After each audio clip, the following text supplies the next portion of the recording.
Stelpur, hörku leikur hérna, tap í hörku leik á móti virkilega sterku dönsku liði. Sem áhorfandi allavega, þá var maður hérna, rosalegur hraði í þessum leik. Hvernig var ykkar upplifun af þessu? Já, þær voru að spila mjög hratt og við, þannig að þetta var svolítið mikið fram og tilbaka. Já. Og maður var alveg þreyttur en við reyndum okkar besta. Mikið að þegar leikurinn svona hraður, mikið af svona mikið verið að ýta og mikið af villum sem kannski ekki kallað og eitthvað fleira.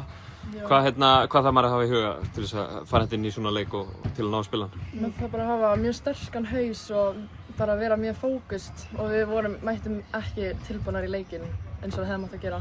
Maður þarf líka að vera mjög ákveðin bara að fara körfuna og sterkt. Og þetta var bara ekki okkar dagur. Nei. Við vorum ekki að hitta vel. Sýndu samt svona ákveðin karakter að halda áfram að berjast og ég meina þið eru að elta allan seinni hálfleikinn en svona náðu næstu að gera þetta að leik hérna í lokin. Þetta er alveg að vera sáttar við þann karakter hjá liðinu. Já, alltaf gott að reyna að koma tilbaka en við náum ekki alveg. Nei. En svona mótið í heild, hvernig metið þetta svona 2 leikir sem þið tapið naumlega báðir með 5 stigum eða eitthvað, ekki? Það er bara nokkrum stigum og svo 2 sem þið vinnið svona nokkuð örugglega. Já, mér finnst það bara mjög vel gert hjá okkur alltaf eins og mútið Svíþjóð. Já.